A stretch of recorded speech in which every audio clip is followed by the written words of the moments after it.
जगन्मान्य पद्धत झाली आणि आपणही दुर्दैवाने तेच करतो आहोत, की आधी ॲपेटायझर, मग स्टार्टर, मग मेन कोर्स आणि शेवटी डेझर्ट. त्यांचं म्हणणं की ही तद्दन पाश्चात्य विदेशी पद्धत आहे. भारतीय संस्कृतीशी ती नाळ साधत नाही. भारतीय संस्कृतीत कोणी पाहुणा आला तर आपण त्याला गूळ पाणी देण्याची पद्धत होती. ग्रामीण भागात ती अजूनही आहे, की पाणी आणि थोडासा गूळ. गूळ काय करतो म्हणजे कोणतंही डेझर्ट स्वरूप जे काय आहे ते जर आधी खाल्लं तर तुमची पचन व्यवस्था अधिक तत्पर होऊन जाते येणारे बाकी पदार्थ पचवण्यात. म्हणून गोड आधी खायचं, जे तिकडे डेझर्ट म्हणून शेवटी खातात.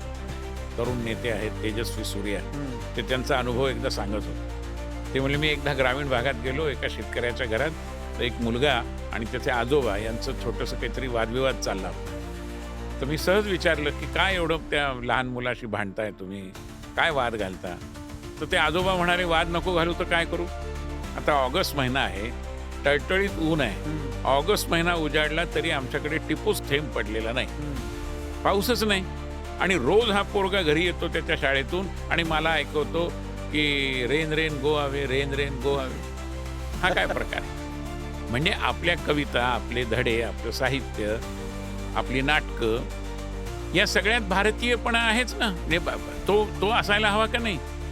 किती वेळा? याचं कारण भाषेच्या बरोबरीने संस्कृती पण येत राहते.